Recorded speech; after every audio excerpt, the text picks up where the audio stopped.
साथियों नमस्कार। Mugaliya classes YouTube channel पर आप सभी का हार्दिक स्वागत है। हम यहाँ राजस्थान के इतिहास के संदर्भ में चौहान वंश पढ़ रहे थे। राजस्थान का ये जो चौहान वंश है, इस चौहान वंश की प्रारंभिक वासुदेव चौहान से लेकर और हमने अंतिम जो शासक थे चौहानों के, उनके बारे में हमें पढ़ना था। हमने प्रारंभिक कुछ शासकों के बारे में पढ़ लिया था, चौहानों की उत्पत्ति पढ़ ली थी। उसके बाद में चौहानों के वत्स गोत्रीय ब्राह्मण किसमें कहा गया, उनके बारे में, इनके मूल निवास स्थान कहाँ थे, उनके बारे में हमने पढ़ा था।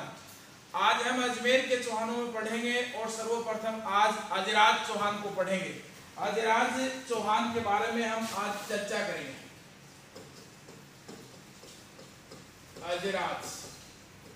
अजराज का शासन काल है 1105 से लेकर 1133 ईस्वी तक। अजराज के बाद में अर्णोराज और विग्रहराज चतुर्थ विषमदेव और अंतिम है वो पृथ्वीराज चौहान। इन चार शासकों से ही प्रश्न आते हैं महत्वपूर्ण। अजराज चौहान 1105 से 1133, इसके बारे में देखते हैं। ये जो अजराज है, अजराज, इस अजराज को अजमेर के चौहान,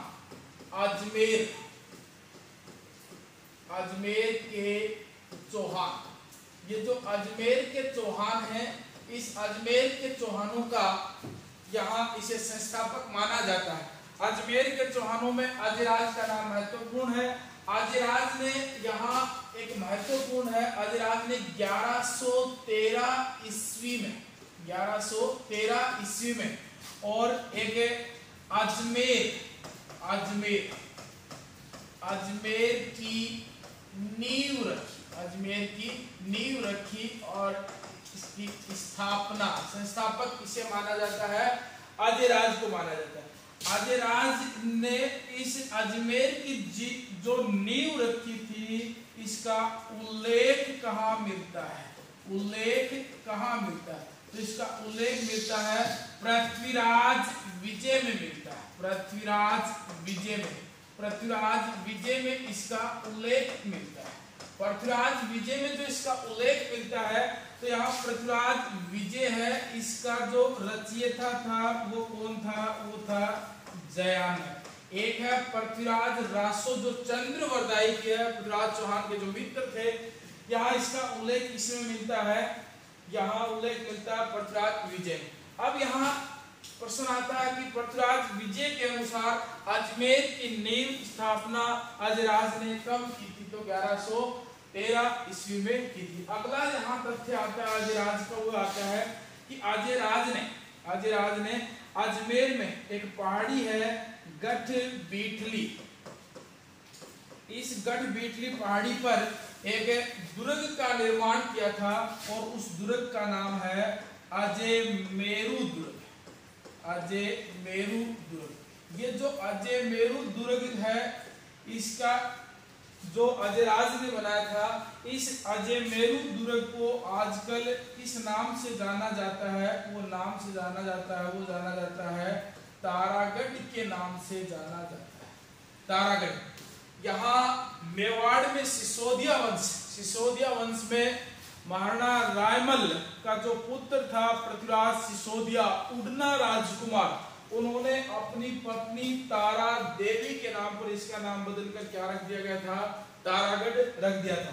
अब यहाँ इस अजयमेरु जो ये तारागढ़ दुर्ग है, इसके बारे में दो महत्वपूर्ण तथ्य ये हैं। एक तो यहाँ मीरन शाह, यहाँ एक तो है सूफी संत था मीरन शाह, इस मीरन शाह की दरगाह भी है। मीरन शाह की क्या है? दरगाह भी है। और यहाँ एक है, वो है चश्मा ए नूर।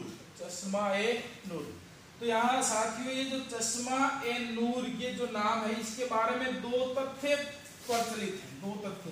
एक तो क्या है कि मुगल सम्राट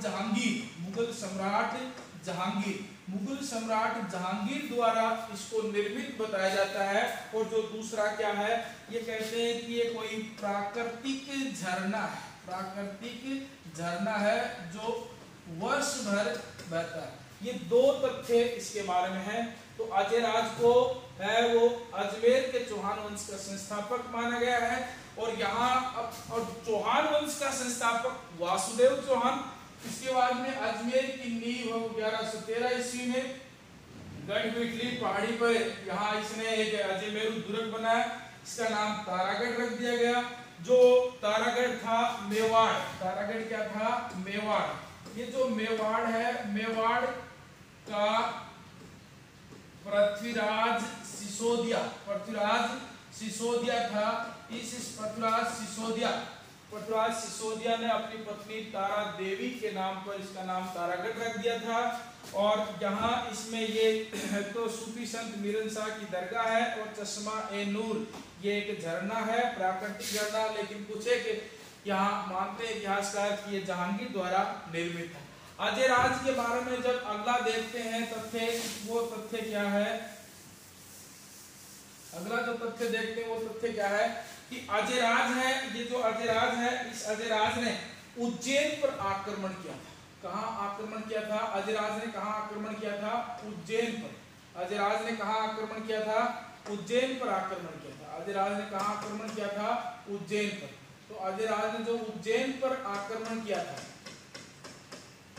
उज्जैन पर आक्रमण, अजयराज ने अपने साम्राज्य है इसकी सीमाओं का विस्तार करने के लिए उज्जैन पर आक्रमण किया था। तो यहाँ उज्जैन पर जो आक्रमण किया, इस समय उज्जैन परमार शासक नरवर्मन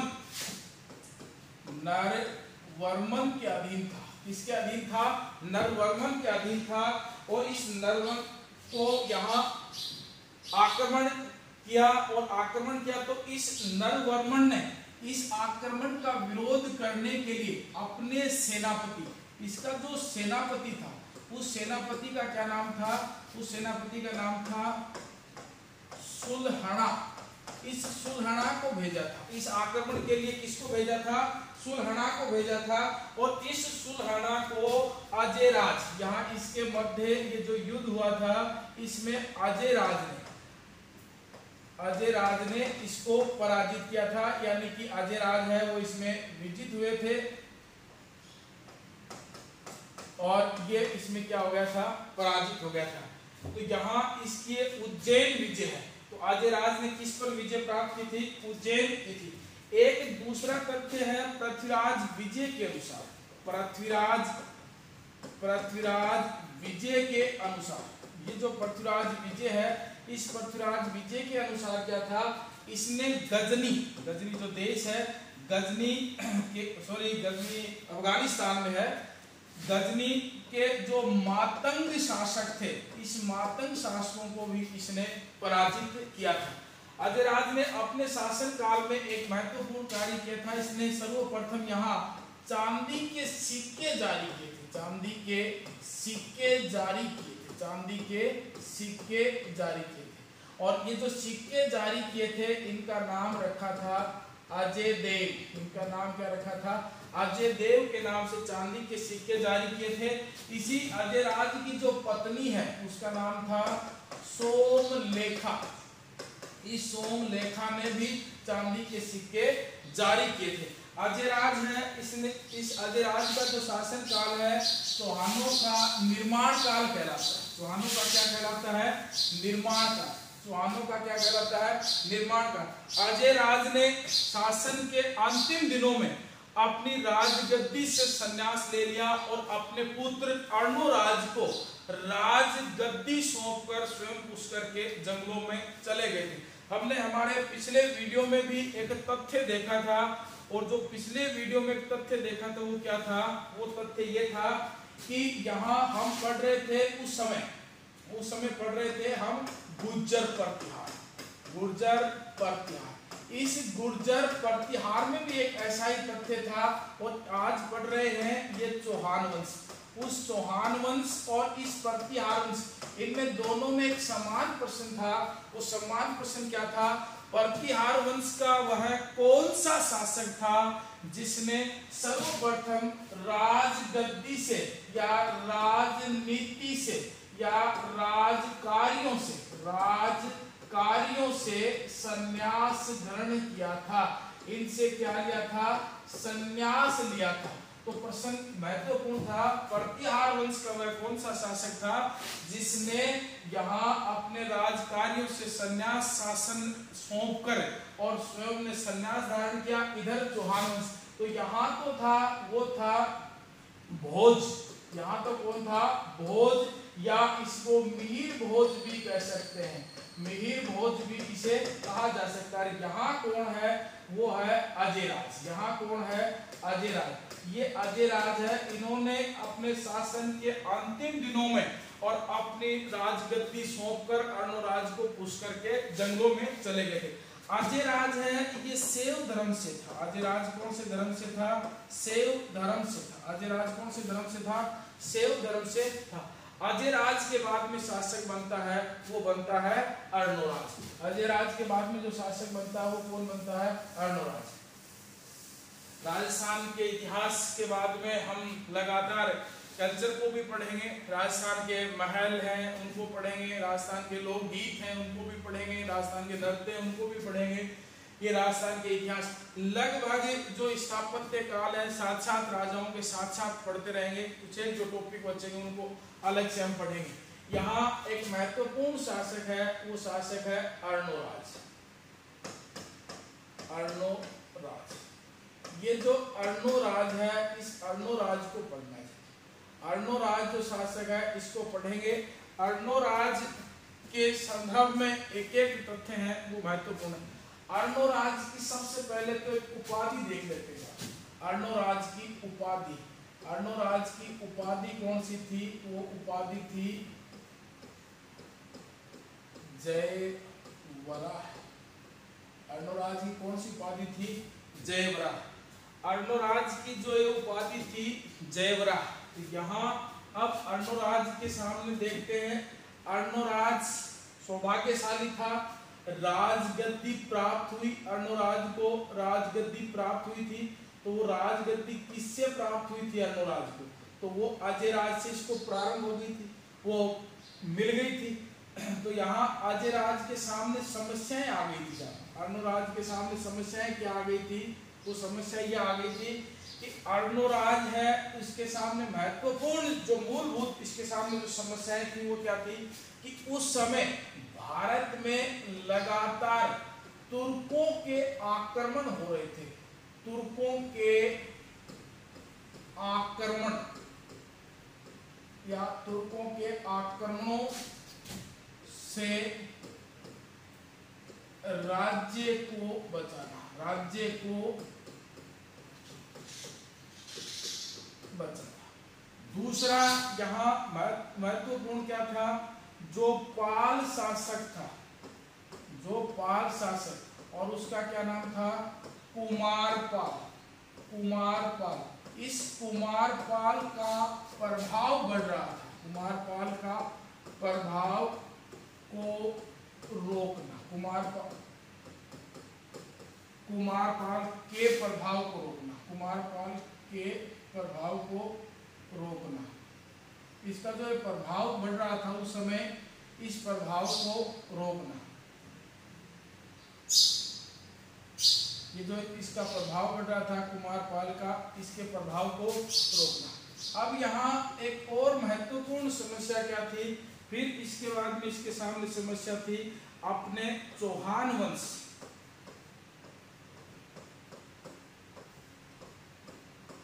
चौहान वंश का विस्तार करना। ये अजयराज के सामने महत्वपूर्ण समस्याएं थी। तो यहाँ अब प्रश्न क्या आता है कि इसने ये इसकी प्रारंभिक समस्याएं थी, इसकी क्या थी, ये प्रारंभिक समस्या, प्रारंभिक समस्या। इन प्रारंभिक समस्याओं का इसने निराकरण कैसे किया, सबसे पहले इसको देखते हैं। सबसे पहले इसको देखते हैं। ये जो तुरक आक्रमण था, ये जो तुरक आक्रमण था, इस तुरक आक्रमण है, इस तुरक आक्रमण को इसने क्या कर दिया था, विफल कर दिया। और विफल जो कर दिया था तुरक आक्रमण को इसने जो विफल किया था, इस तुरक आक्रमणकारियों को पराजित करने के बाद इसने अन्ना सागर झील का निर्माण किया। तो इसकी महत्वपूर्ण क्या थी, तुर्कों को पराजित कर, तुर्कों को पराजित कर अन्ना सागर झील का निर्माण करवाया। अन्ना सागर झील का निर्माण करवाया। तो यहाँ प्रश्न बहुत महत्वपूर्ण है। तो अर्णोराज ने तुर्कों के विजय के उपलक्ष्य में किस झील का निर्माण करवाया था? अन्ना सागर झील का निर्माण करवाया था। अन्ना सागर झील किस विजय का प्रतीक है? तो ये तुर्क विजय का प्रतीक है। और यहाँ ये जो अन्ना सागर झील है ये किस नदी के पानी को रोककर बनाई गई थी? तो वो कौन सी नदी के पानी को रोककर बनाई गई थी? चंद्रा नदी के पानी को रोककर बनाई गई थी। कौन सी नदी के पानी को रोककर बनाई गई थी? चंद्रा नदी के पानी को रोककर बनाई गई थी। अन्ना सागर झील किसके मध्य है? अन्ना सागर झील है वो किसके मध्य है? तो यह है नाग पहाड़ और तारागढ़ के मध्य है। नाग पहाड़ और तारागढ़ के बीच में अन्ना सागर झील है जो तुर्क विजय के उपलक्ष्य में बनाई गई थी। इसके बाद में यहाँ अर्णोराज ने इस साम्राज्य का विस्तार करना प्रारंभ किया इनको पराजित करने के बाद में। तो इसके बाद में इसकी स्थिति आती है कुमारपाल के साथ। तो यहाँ प्रश्न महत्वपूर्ण है। यहाँ स्थिति क्या आती है? एक तरफ तो कौन है? पाल शासक नहीं था, ये चालुक्य शासक था। पाल शासक नहीं था, ये चालुक्य शासक था। गलती से बताया गया था, वो पाल शासक नहीं था, चालुक्य शासक था। तो ये कुमारपाल है। एक तो ये कुमारपाल है, ये कौन से वंश का शासक था? चालुक्य वंश का शासक। चालुक्य वंश का शासक। चालुक्य वंश का क्या था? शासक था। ये जो कुमारपाल है, इस कुमारपाल के सामने जो स्थिति दूसरी है वो आती है अर्णोराज। इन दोनों के बारे में विवाद क्यों होता है? इनका कारण क्या था? इनका कारण जो आता है वो कारण एक था महत्वपूर्ण, वो था साम्राज्यवादी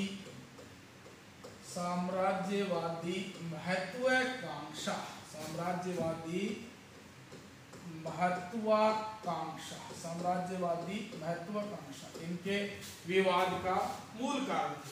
तो यहाँ कुमारपाल और अर्णोराज के मध्य हमारे सिरोही जिले में एक स्थान पड़ता है और उसका नाम है आबू, माउंट आबू। आबू के पास युद्ध होता है। आबू का युद्ध भी बोलते हैं इसको। आबू के पास युद्ध, और ये युद्ध है 1142 ईस्वी में होता है। 1142 ईस्वी में होता है। यानी कि अर्णोराज है इसके शासन काल नहीं लिखा, 1133 से 1153। यहाँ आबू के पास युद्ध होता है 1142 में। और इस युद्ध के दौरान एक तरफ तो था वो था कुमारपाल और दूसरी तरफ था वो था अर्णोराज। इसमें अर्णोराज की पराजय हुई और कुमारपाल की विजय हुई। यहाँ अब प्रश्न आता है हेमचंद्र। यहाँ एक बहुत महत्वपूर्ण प्रश्न आता है, वो क्या आता है? हेमचंद्र। जो हेमचंद्र था, हेमचंद्र का जो ग्रंथ है, हेमचंद्र है, इस हेमचंद्र का जो ग्रंथ है उस ग्रंथ का नाम है व्यासरम। हेमचंद्र के ग्रंथ का क्या नाम है? व्यासरम। ये जो ग्रंथ है व्यासरम, इस व्यासरम में हेमचंद्र ने इन दोनों के मध्य, कुमारपाल और अर्णोराज के मध्य जो ये युद्ध हुआ है, इसका उत्तरदायी किसको माना है? अर्णोराज। तो इसका उत्तरदायी किसको माना है? तो उत्तरदायी किसको माना गया है? अर्णोराज को। हेमचंद्र ने किसमें? व्यासरम अपने ग्रंथ में उत्तरदायी किसको माना है? वो माना है अर्णोराज को। अब यहाँ अर्णोराज है वो पराजित हो जाता है। अर्णोराज पराजित होता है। पराजित होने के बाद अर्णोराज अपनी पुत्री, अर्णोराज की पुत्री किसकी? अर्णोराज की। अर्णोराज की जो पुत्री थी, इस पुत्री का नाम था जलहन देवी। जलहन देवी। इस पुत्री का क्या नाम था? जलहन देवी का विवाह और किसके साथ किया गया था? जलहन देवी का विवाह कुमारपाल के साथ किया गया था। किसके साथ किया गया था? कुमारपाल के साथ किया गया था। महत्वपूर्ण प्रश्न है कि चालुक्य और चौहान वैवाहिक संबंध कब हुए थे? तो कब हुए थे? 1142 में। कब हुए थे? 1142 में। किस युद्ध के बाद? आबू के युद्ध के बाद। किसके मध्य? कुमारपाल और अर्णोराज के मध्य युद्ध हुआ। और इस युद्ध के बाद जलहन देवी जो अर्णोराज की पुत्री है, और इस अर्णोराज की पुत्री का विवाह किसके साथ कर दिया गया? कुमारपाल के साथ कर दिया गया। इस विवाह, यहां प्रश्न क्या बनता है कि ये जो विवाह है, प्रश्न क्या बनता है? प्रश्न बहुत महत्वपूर्ण है। वो प्रश्न क्या बनता है? जलहन देवी और कुमारपाल, जलहन देवी और कुमारपाल विवाह का उल्लेख कहाँ मिलता है? उल्लेख कहाँ मिलता है? तो यहाँ ये महत्वपूर्ण प्रश्न है, विवाह कहाँ मिलता है? तो यहाँ विवाह कहाँ मिलता है? वो दो भागों में मिलता है। एक तो मिलता है प्रबंध कोश में मिलता है, प्रबंध कोश में मिलता है। किसमें मिलता है? प्रबंध कोश में मिलता है। और दूसरा किसमें मिलता है? वो मिलता है प्रबंध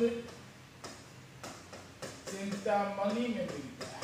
किसमें मिलता है? प्रबंध चिंतामणि में मिलता है। किसमें मिलता है? प्रबंध।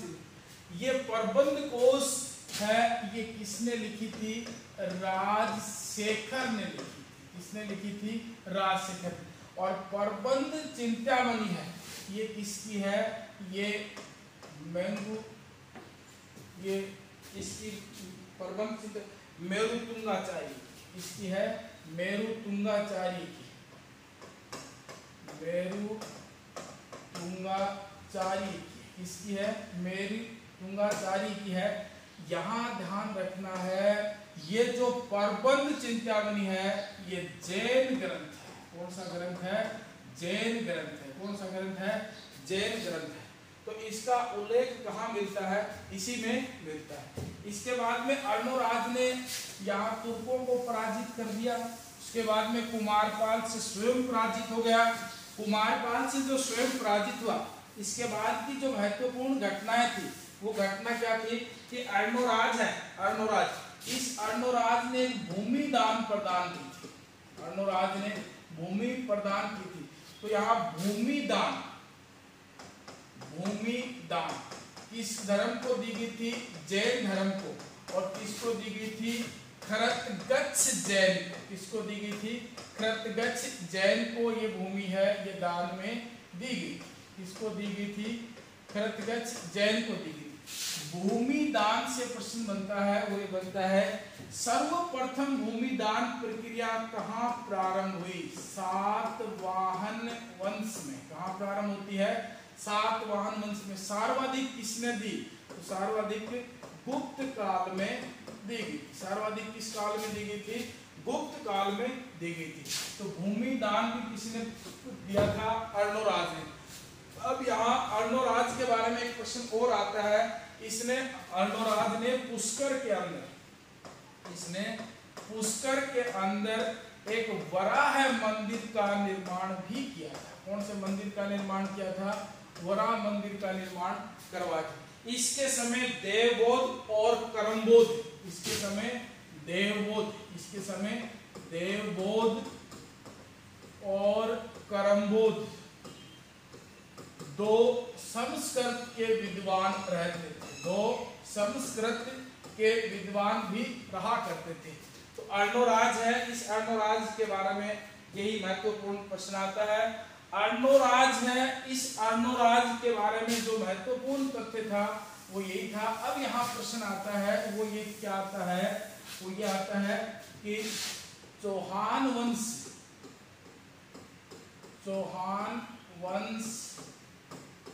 का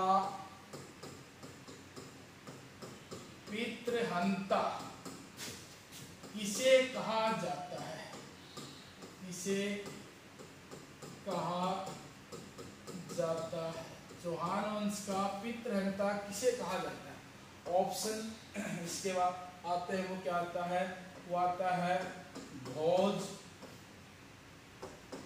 प्रथम, दूसरा आता है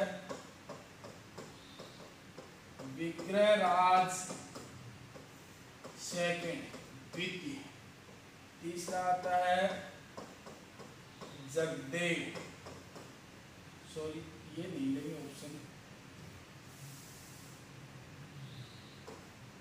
दूसरा ऑप्शन आता है वो ये आता है, पहला तो आ गया भोज प्रथम, दूसरा आ जाएगा उद्दा, तीसरा आ जाएगा मालदेव, चौथा ऑप्शन है वो है जगदेव, चौथा ऑप्शन कौन सा है, जगदेव। पांचवा ऑप्शन है वो है बखत सिंह। अब प्रश्न क्या है, चौहान वंश का पितृहंता, चौहान वंश का पितृहंता किसे कहा जाता है। तो चौहान वंश का पितृहंता किसे कहा जाता है, हमने पीछे पढ़ा है भोज प्रथम है, ये प्रतिहार वंश में था, कहाँ था, प्रतिहार वंश में था, और ये पितृहंता है। उसके बाद में उद्दा, ये मेवाड़ का है, ये कहाँ का है, मेवाड़ का, महाराणा कुंभा की हत्या की थी। मालदेव को पितृहंता कहा जाता है, ये राव गांगा इसका पिता था। राव गांगा ने धनसी देवी का विवाह, अपनी बहन का विवाह महाराणा सांगा के साथ किया था। राव जगदेव ये अर्णोराज की हत्या करने वाला था। तो चौहान वंश का पितृहंता यही कहलाता है, तो जगदेव। भगत सिंह, इसने मारवाड़ के राजा अजीत सिंह था, जसवंत सिंह का बेटा, उसकी हत्या की थी। अजीत सिंह ने अपनी पुत्री इंद्र कंवरी का विवाह मुगल सम्राट फरुखशेर के साथ किया था, जो अंतिम मुगल राजपूत विवाह था। ये कौन सा था, अंतिम मुगल राजपूत विवाह, अंतिम मुगल राजपूत विवाह। तो पहला कौन सा था, पहला था 1562 का, भारमल ने अपनी बेटी का विवाह किया था, और वो किसके साथ किया था, अकबर के साथ किया था, और किसका, हरखा बाई का विवाह किया था। ये तो प्रथम था, और ये अंतिम विवाह था जो अजीत सिंह ने किया था। इसकी हत्या किसने कर दी थी, भगत सिंह ने कर दी थी। विद्यार्थियों, चौहान वंश के ये दो शासक पढ़े हैं। आप कमेंट्स करके जरूर बताना कैसे लगे, और ज़्यादा से ज़्यादा इसे यूट्यूब चैनल को आप सब्सक्राइब करें। जल्द ही आपकी लाइव क्लासें हैं वो प्रारंभ होने वाली हैं, और उसमें प्रत्येक तथ्य को देखेंगे। वहाँ लाइव क्लासों में सर्वप्रथम हम प्रयास करेंगे कि राजस्थान की कला संस्कृति पढ़ी जाए। तब तक आप सभी को नमस्कार।